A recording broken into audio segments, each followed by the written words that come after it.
Here comes the Clarity series brought to you by Inspiration Site and hosted by Chris. It's about to be a long ride, and I guess you are very ready to get some clarity, discover, recover, uncover, and don't forget like, comment, share, subscribe, and turn on your notification bell. It's another beautiful episode of the Clarity series, and I'm so glad to have you here.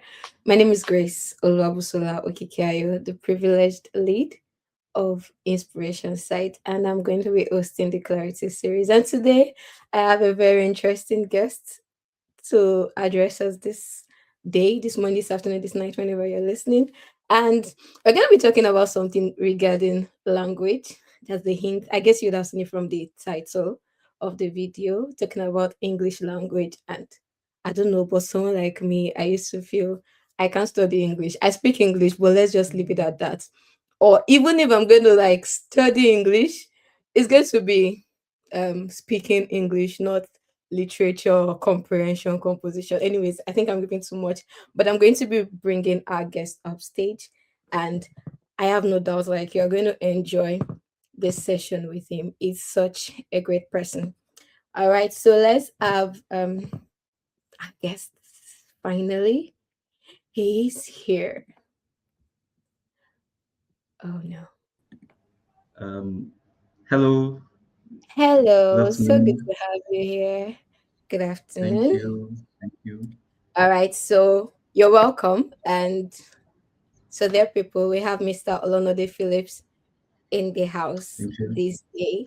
And I'm just going to be reading his bio briefly to tell you who we are. Wow. I call him Prof personally because, I mean, all these English people, we have to respect them.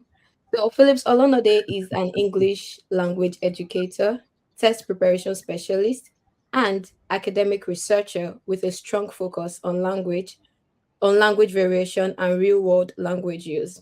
He holds a Master of Arts in English from the University of Lagos, where he graduated in the top 1% of his class and has over 6 years experience teaching English across academic and professional contexts.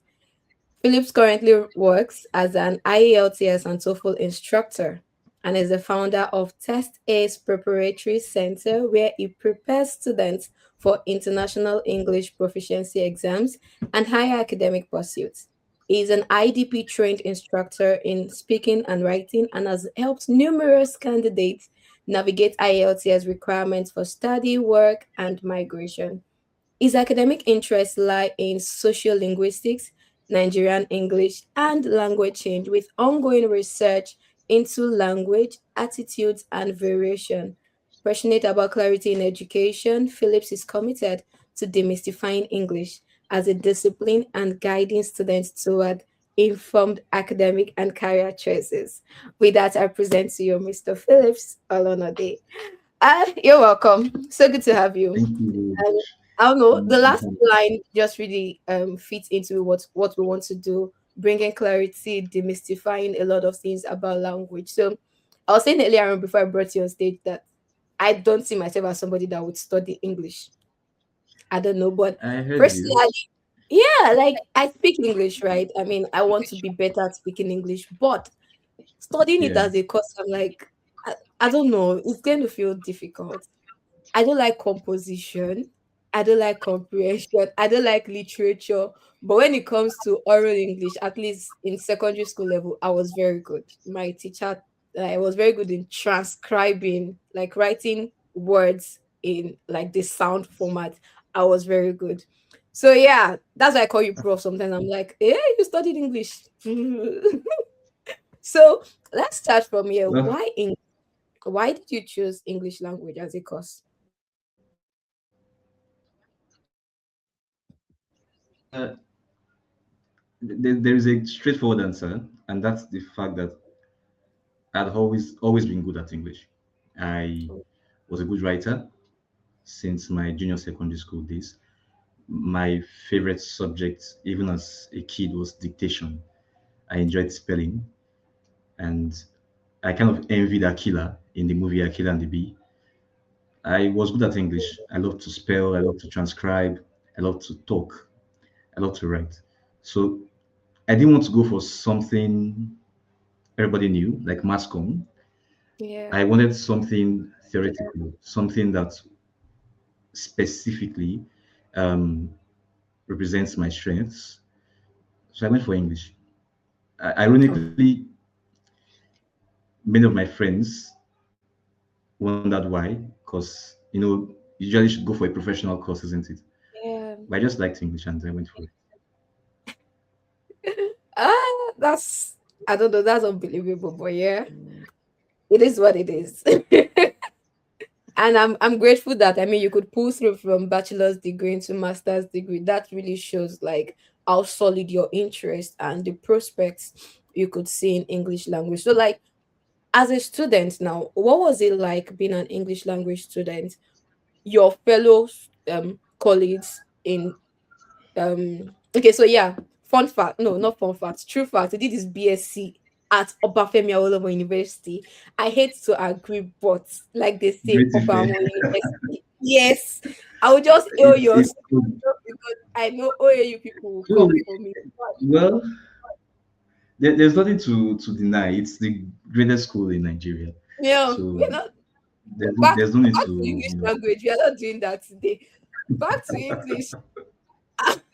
How was it like being a student and then other students? What was the mindset of other students? Were they as interested in English as you?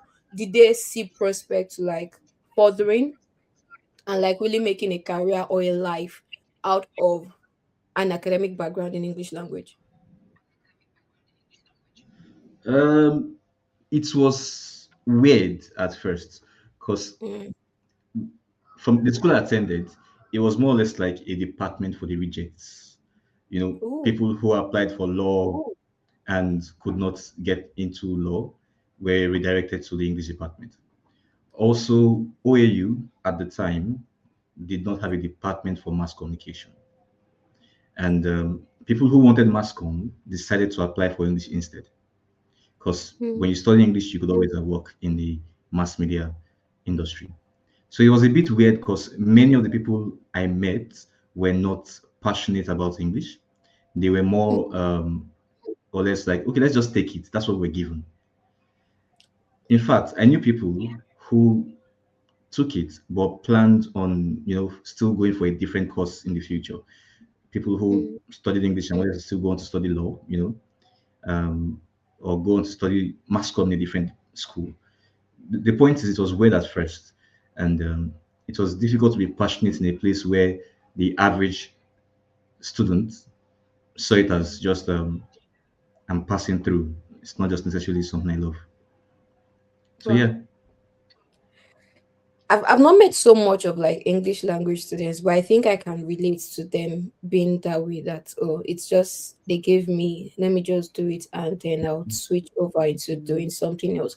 I think it's just the same for certain courses that are termed to be lower in how important we see them in the community, particularly in the Nigerian community.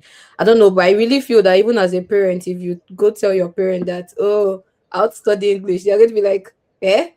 Ninu Bobo course. Oh, really? Sorry, Yoruba people. Like, out of all courses, is there no other course that you can do? You not see law or mass comm, obviously. So now the shift from BSc to MSc, what did you see? What made you think it's worth doing an MSc?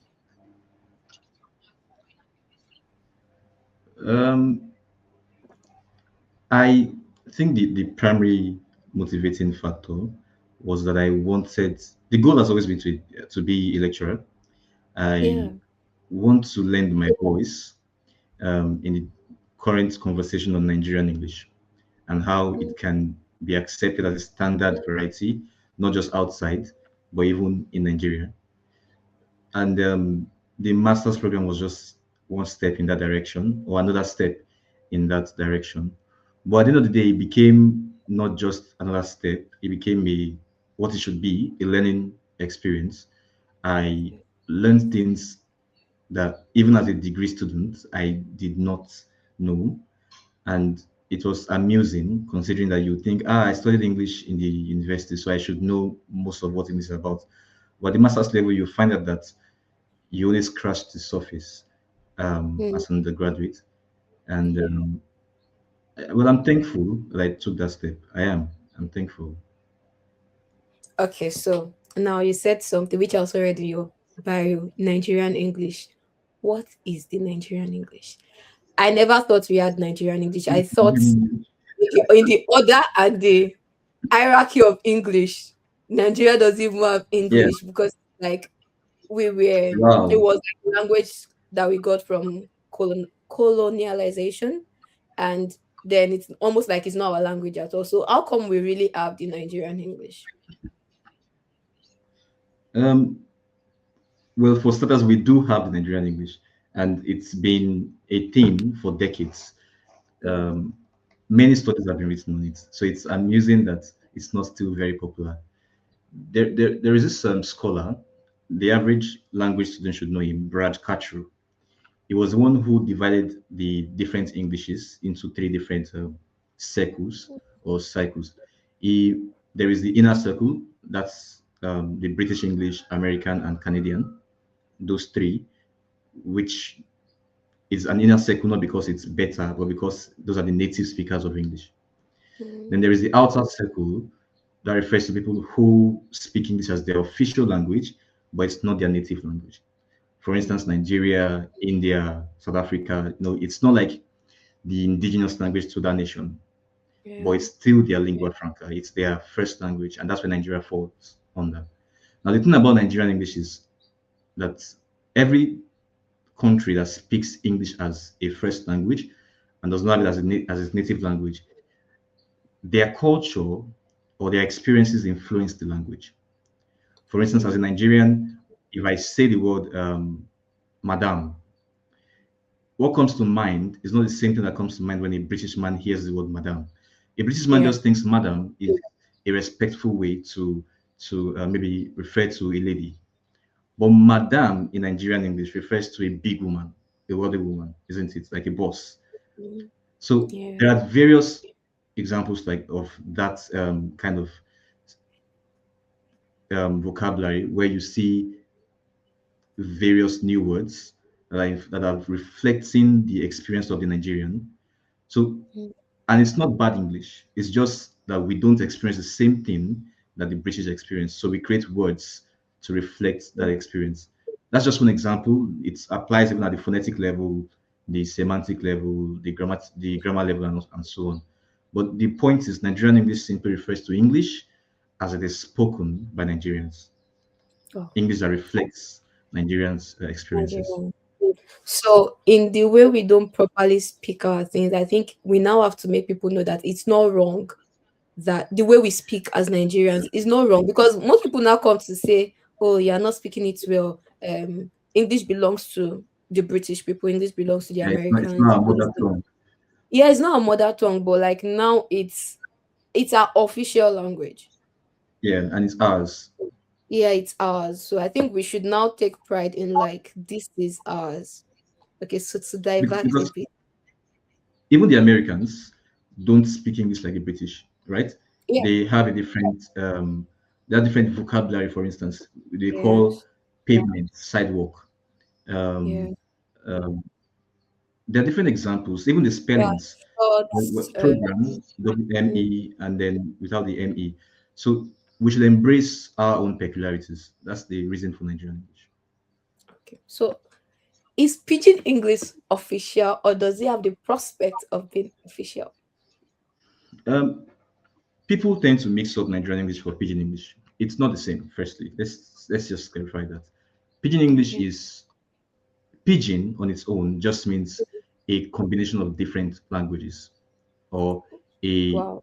a. It's also called broken English. It came about when different countries traded with each other, and for instance, when an Englishman goes to to China, what comes up from the contact between both languages becomes Pidgin. Does that make sense? So same as in Nigeria, when Hausa comes in contact with English, Yoruba comes in contact with English, Igbo comes in contact with English, it gives birth to something called broken English, and that's what you call Pidgin. So it's Mm, not Nigerian English. It's just a contact of English and some other languages. That's why I notice English is a predominant language there, but we now have Yoruba in it, Hausa in it, and so on. Oh, So wow. yeah, it's known as a lingua franca in a sense, but it's not an official language Language. in Nigeria. Oh, I think I am getting to learn a lot of things. So yeah, let's move into one of the things that a conversation we had sometime outside of this, Yeah, and you were telling me that there is English language, there is English literature. I think you said there were about three or four, and I was wondering how, why. Okay, so this pertains to like taking an MSc in an international yeah, school. I think that was what prompted the conversation. And you were saying that because you did English language here, you might not be able to do is it English literature or something. I can't yeah. remember. Yeah. So can you just like say that in better light? Because even I don't think I really understood it when we had the conversation. The like I said that the English is quite broad, and you need to know what you're gunning for from the scratch. Mm, From like, so you have a good foundation. Different universities have different formats, and I'll use OAU as a good example. OAU has a department of English, but there is English from the perspective of linguistics, and then you have English as a literary study. That's what you call literature, isn't it? Now, there is also English as a course in the Department of Education. The Department of Education focuses on how English is taught in schools, particularly high schools, secondary schools. And if you want to become a teacher or a lecturer, mostly a teacher, I recommend going to the English education field where you are taught, um, what's the word for it now? Um, yeah, pedagogy skills or whatever it's called now. I'm trying not to bite my tongue, but it's called pedagogy. Now, you'll be taught skills on how to teach in secondary schools, even math. You'll be taught various skills, but English language focuses on theories in English. That is sociolinguistics, multilingualism, pragmatics. Basically, English as a theory and the various theories that have been propounded, how English has developed over the years. You know, the scientific aspect of English, mm, um, how it has grown, how it has changed, how it is still changing. For instance, I think about 20 words were added into the dictionary recently, Nigerian words, words that originally were considered bad words or considered bad English. So, how language, English, has changed and is changing. Then the literary aspect just deals with um, writing, with poetry, with drama, with literature, basically. So you mm, must know the area that you are interested in and the path that it leads you on after school. For instance, mm, if the government plans to recruit teachers for English, they likely will recruit from people who study English education and not English language or just English literature. You know, they prioritize them because they've been trained to teach English, not trained to understand English at the theoretical level, sort of. So those are the three main. Some schools mix up English and drama, um, which I do not completely understand. Um, but at the master's level, I recommend English education or English literature if you plan on leaving the country, because most mm, schools, especially the ones in America, prioritize English literature. And then there is something called TOEFL, teaching English as a second language or as a foreign language. That's for people in education. So if you want to study English language in this linguistic sense, then your options are not so much. um, wide. It's a bit limited. Oh, wow. I think that's That's quite some insight into it. So now we're able to say that English people that study No problem. English education, like they can't teach in schools. Yeah, What is the career prospect for somebody that studies yeah. English language itself or English literature? Well, do you mean at the degree level, masters? What Yeah, are you any of asking? the levels, like at degree, at bachelor's degree, first degree, second, or like PhD.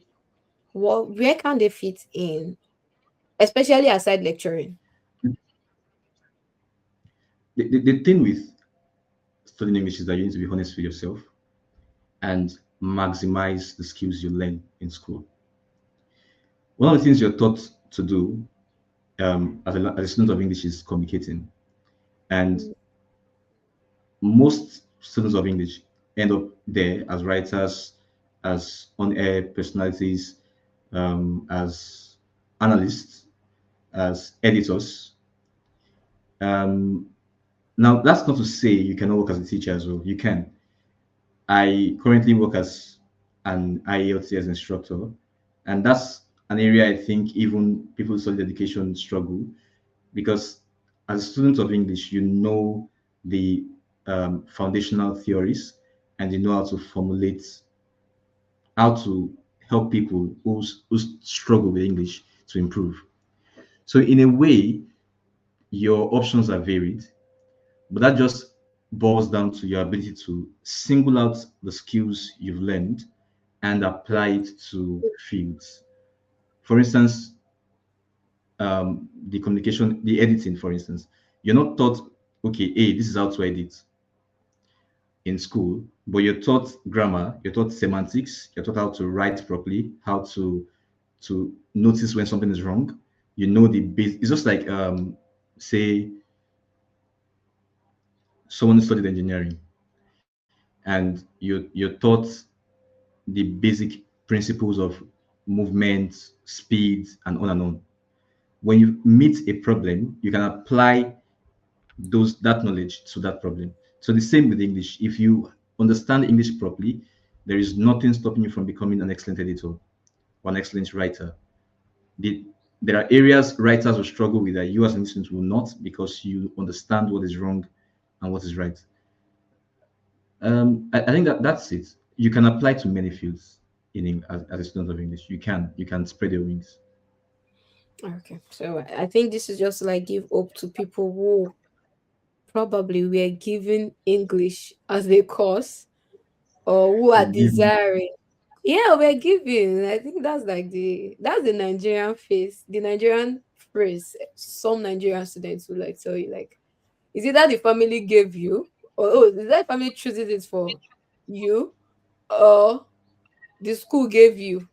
That's what we say. They gave me. So I think this will just like give hope to people. Yeah, Yeah, it's what matters is you know. Like I said, it's majorly about applying your skills. I know someone who is in the HR field now, and she was employed primarily because she studied English.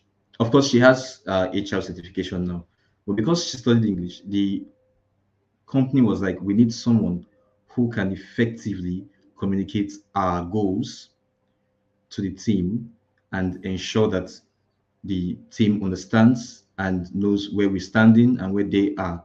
So just the fact that she studied English was what got her the job, even if she has HR certification. So I'm just saying there is a positive to studying English. that seems. I mean, that's not weird, but like, who would have thought that? Well, the real world At is different. yeah, the real world is different. I think that's the thing.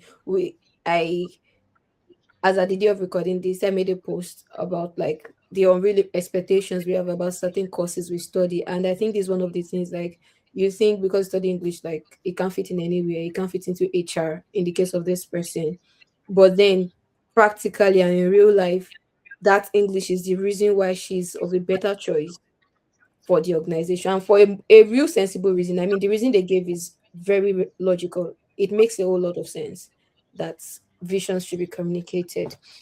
Okay. I mean, I think I've learned so much, so thank you. By the way, I said I like oral English. Is there anything Yeah. like that? We call it oral Oral English in English. secondary school, like Well, spoken English. Is there the anything like that? yeah, technically yes, but I think the what we call it is not shouldn't be the focus. It should Okay. be how we teach it. Of course, in the field of English, we call it phonetics. Hmm. Oral English just means the spoken aspect of English, isn't it? And it's not limited to just how you pronounce. It's also your speaking skills, how well you project with your voice, your ability to communicate, which goes beyond just pronouncing words properly. So I guess that's the reason it's called oral English because it goes beyond um, excellent pronunciation. You also need to be an excellent communicator verbally. That's why it's called oral English. I'm not sure we are achieving our goal, but with regards to oral English in Nigeria. But yeah, I guess that's why it's called oral English because it goes beyond pronunciation. So if we are not achieving our goal, how what should we do? Because I think it's quite right that beyond being able to speak English, there are a lot of things attached.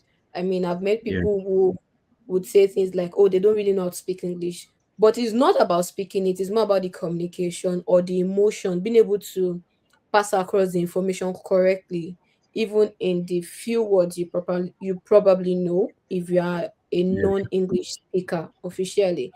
And oftentimes it probably affects people's their self-esteem that, oh, I'm yeah. not able to. And it's not about not being able to speak properly, it's about not being able to communicate as they ought. And You're I correct. don't know, can anything be done? What at what point? And a follow-up question just came to my mind. Is it not right that we get to do this so well from the childhood age? That means like teaching English as much as it should be taught from kindergarten to like as they grow, whether or not they end up studying English. For my own primary school, that's one of the things I think I appreciate rather from the school. From Okay. KG1, you are learning. The school is built on like Montessori basis, Yeah, and so like they start teaching you sounds. Um, is it phonograms or something? OE. Like you'll be writing all phonetics. those words. Yeah, phonetics, but like there's a way they say it for the kids. For like kids, like I Okay, mean like okay. primary And four. they're able to So like spell with it. yeah, so they're able to spell, they're able to pronounce, and that's one of the things that I think helped. Like almost all of my friends that went to the same primary school and migrated to the same, like the school also has a secondary school. So like it continued. We had a better grasp of saying new words and being able to pronounce it, breaking into syllables. So, how really can we start implementing English, the speaking, the writing from childhood, from the early child age, like bringing it to their syllabus? You're very correct, and yeah, that's insightful. It needs to start from a very early age. Is something I've noticed, having prepared people for tests. It's the fact that we probably have a very poor foundation with regards Yeah. to language skills. The average Nigerian thinks they are good with English until they encounter proficiency tests and then they realize they struggle. I believe that one of the things we should do is not just teach students the um, theoretical aspects to it, but also encourage practicing. I remember vividly, I don't know if it's the same with you, we're taught the different sounds, but not many of us were taught how to pronounce words properly, especially because our teachers did not even pronounce the words properly. Not many of us were encouraged to speak right beyond the classroom. Not many of us had the opportunity to partake in speaking engagements beyond debate group, and not everybody can join the debate association. So there needs to be a part of this of the teaching curriculum that encourages people or students to actually practice the speaking aspect. And that's why many schools nowadays use the GCSE curriculum, because GCSE requires you to do the listening test and the speaking test. And I doubt anybody will take the GCSE test and then fumble the IELTS or fumble the TOEFL in the future, because you're familiar with it and you've been taught in line with that. So what I think is this: beyond learning how to pronounce sounds properly, we need to create a curriculum that encourages frequent practicing of English skills. Even the writing. If I'm being honest with you, the average Nigerian student is a bad writer. If you remember, there was usually this flex that our teachers had that, oh, nobody can score 30 over 50 in summary, or nobody can score 30 over 15 in essay writing. It's not a good thing. It's bad, and it tells you that you are not teaching it properly. There are things I explain to people in class, for instance, and they're like, I never knew this. I never knew this. What a good introduction should look like, what a good body of paragraph should look like, the kinds of words we should use. And the funny thing is, Nigerians know lots of words, but we don't know how to use them. We don't know how to string sentences together. So beyond just the theoretical aspect, there is a need to be practical. That's one thing we are missing in Nigeria: practical sessions with students and with teachers. So you're Yeah, right. From a very early age, say from primary school, every student should be taught how to speak and how to write. quite reasonable and important. I'm going to just end this session with this, that I'm in a phase where, okay, like I'm doing my master's now, and we're having assessment, not even assessment. The style of teaching is like different. So yeah, a lecturer comes to class and it just brings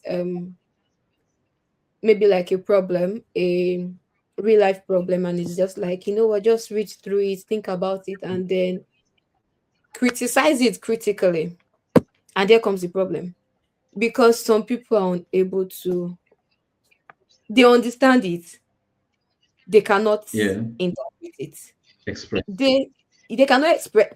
In fact, that's the worst part, like being able to now express it, or being able to stand before the class and say things, it's a problem. And there are some of them, I was speaking to one, is not a Nigerian, is like from Nepal.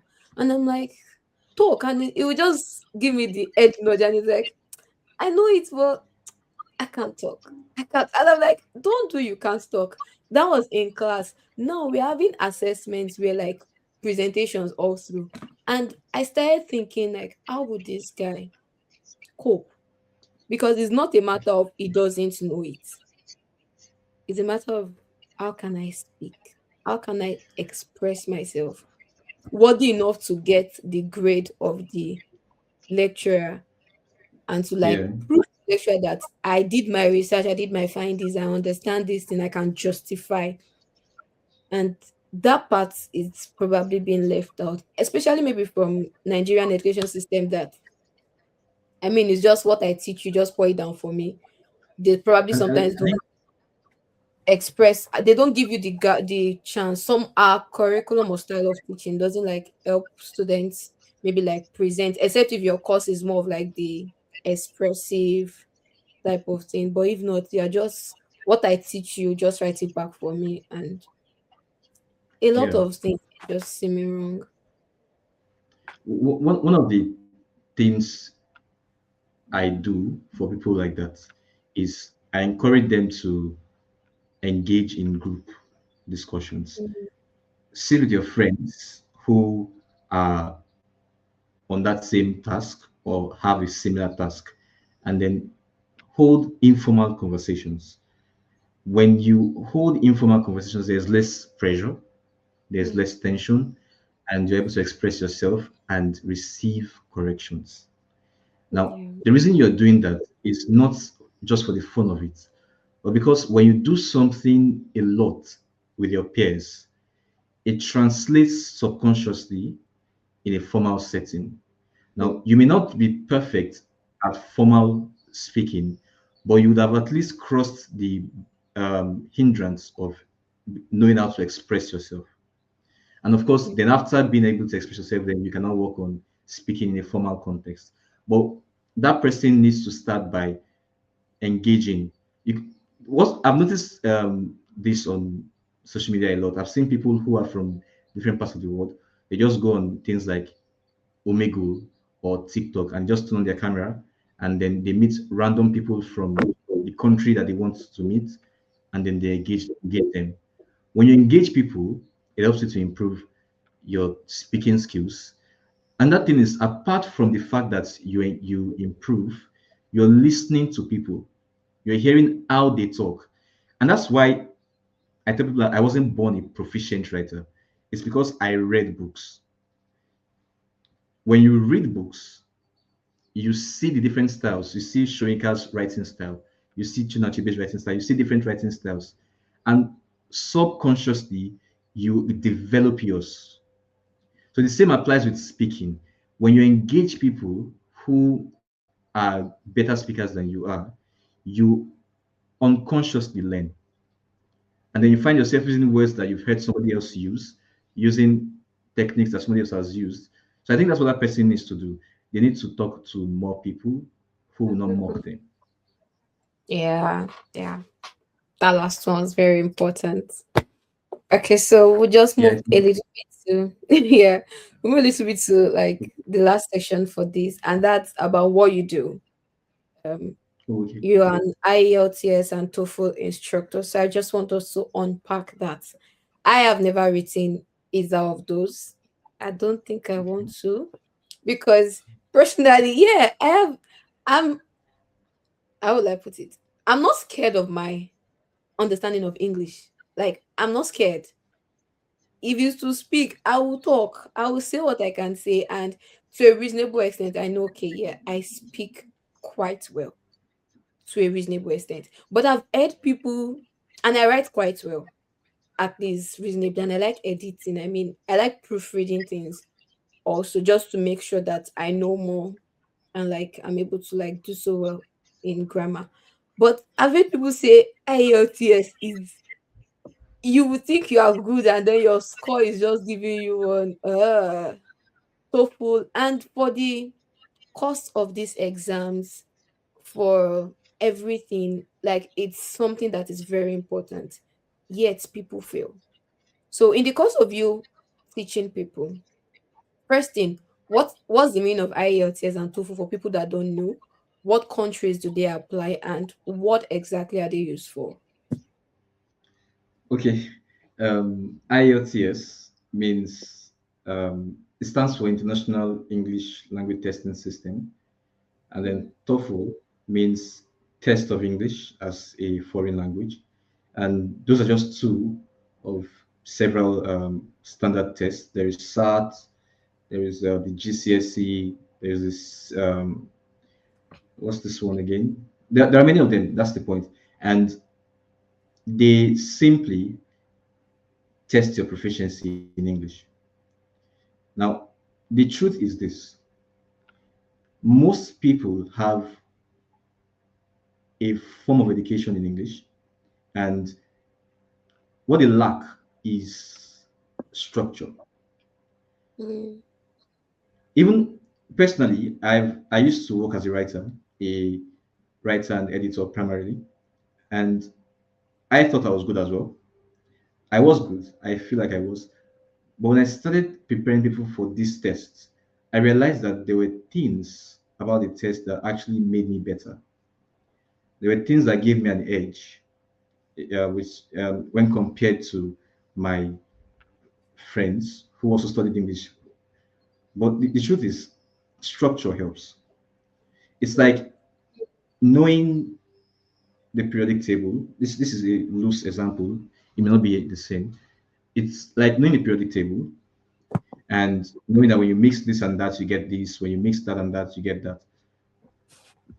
But it's a different thing entirely to intern, say for instance, in an actual standard lab.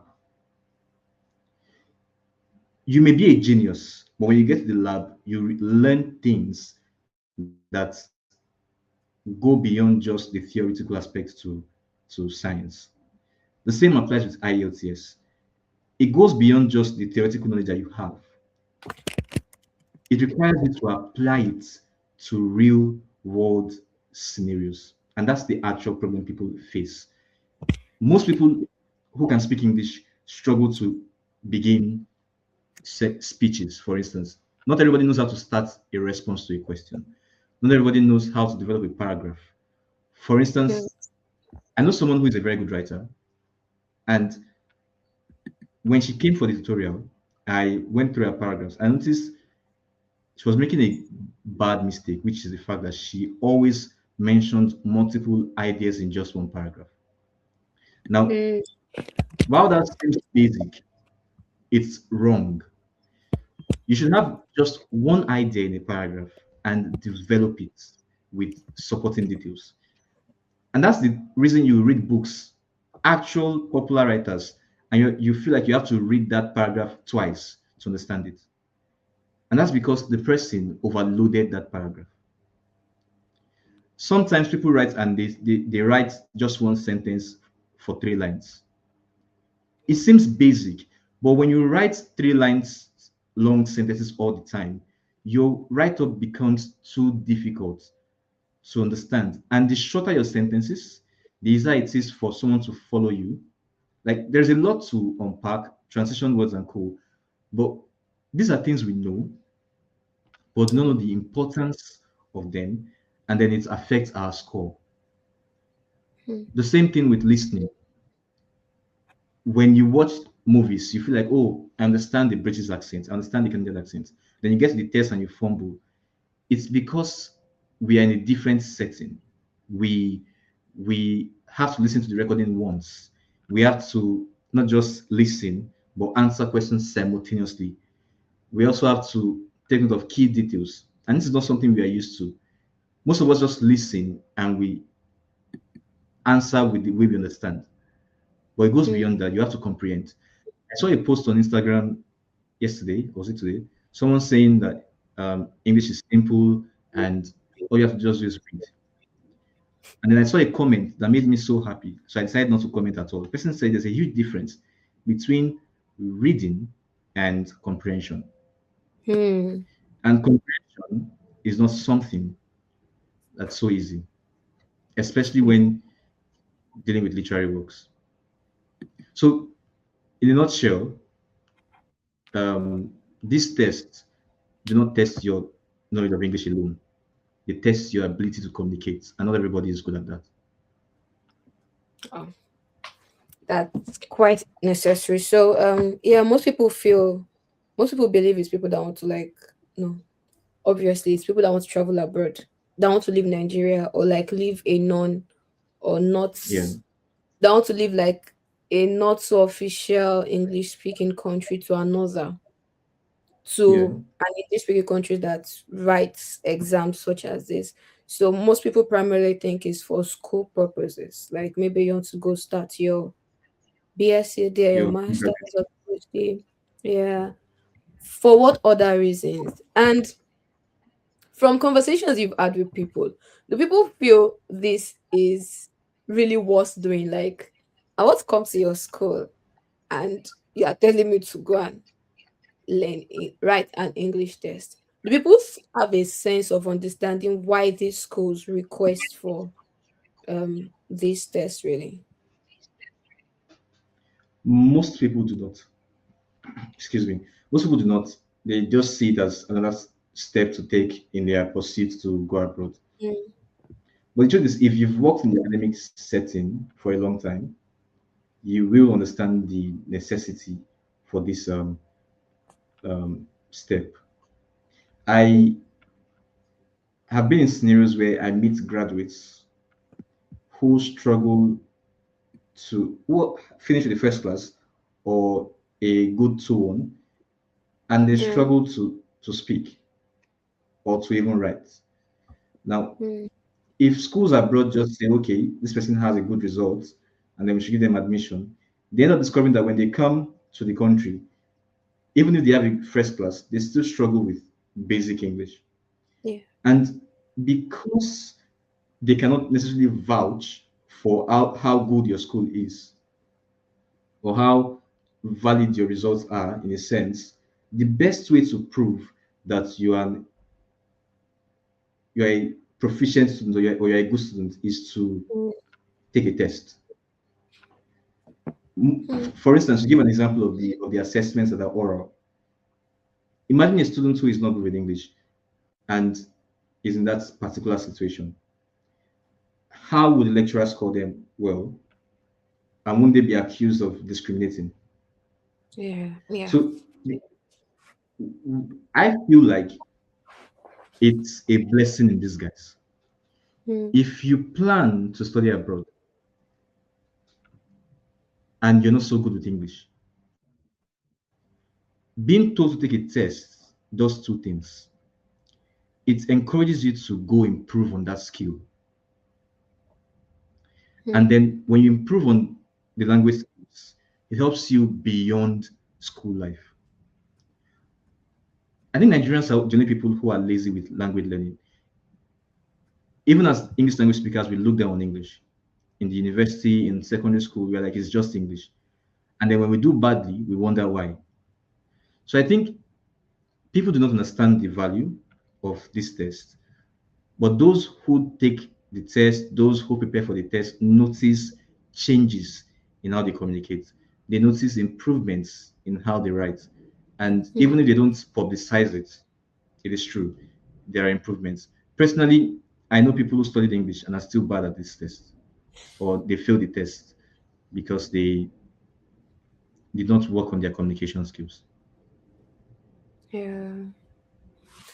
That's so important because I think on the other side, like being a recipient of what the academic system of schools that request for IELTS or TOEFL, I think I can understand how much you need to know English, be able to listen, be able to communicate. Because sometimes you see people that are in classrooms and they are not hearing anything.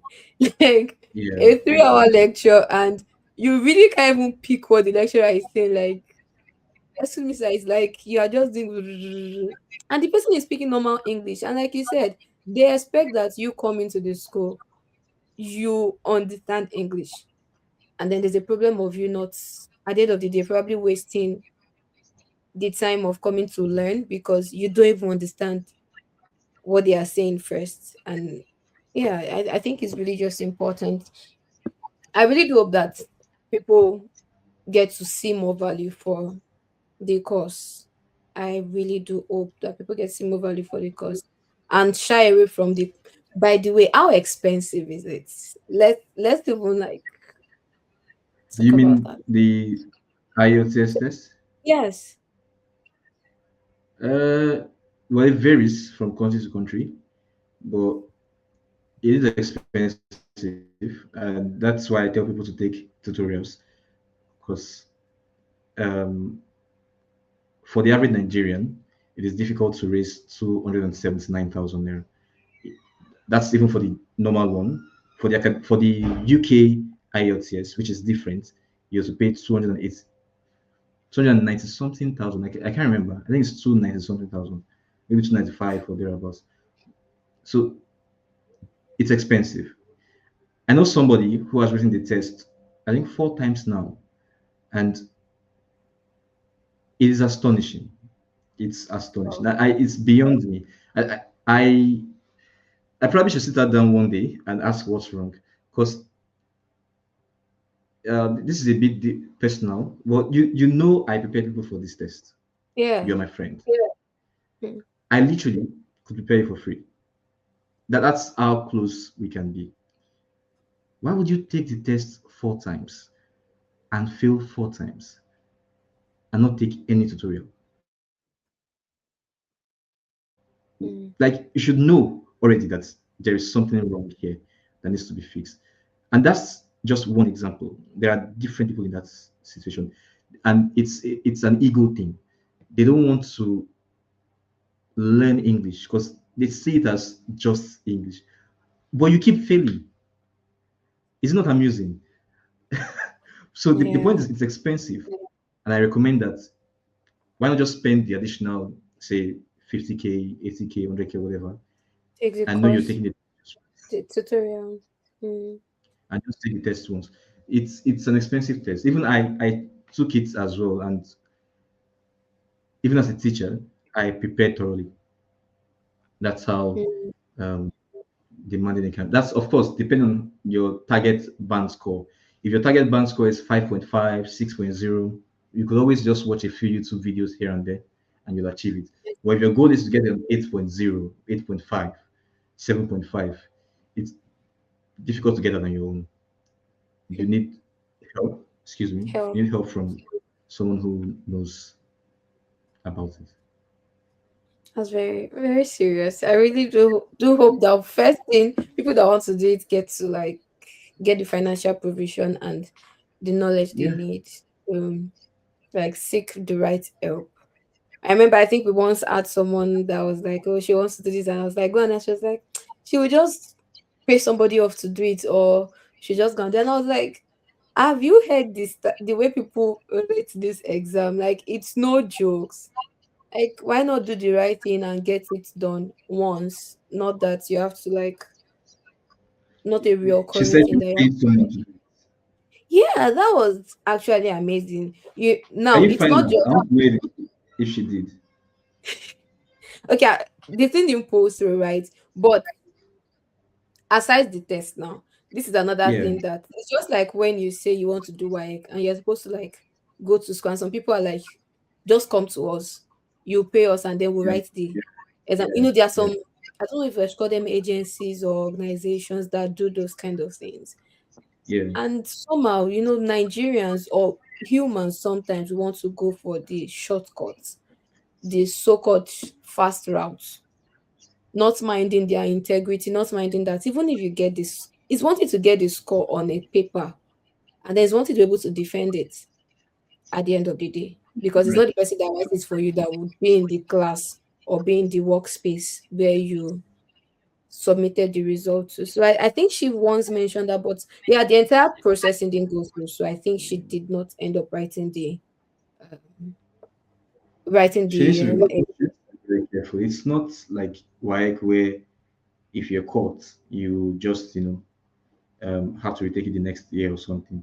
If mm, you caught cheating in IELTS, you're banned for 5 years, oh, which would mean say no to traveling abroad. mm, So I strongly advise that if this is not something I should be saying on air, if it was possible to write for people, I won't be stressing myself teaching. I'll just go write for people and make my cool cash every day. But integrity matters as well. Integrity matters. yeah. Thank you so much. I really appreciate you. And personally, I think I just realized that as much as I want to do this for people, as much as the clarity series is for people, I think it's also for me, because now I get to understand English language and I get to have better understanding of IELTS. And off the series, I can always tell people, if you do English, this is what you can do, or it's not something low, it's not irrelevant or something, but like it's very, very lucrative and it's got a lot of prospects. The same thing with Let me even IELTS. say, sorry for cutting you off. Yeah. Um, every field requires innovation.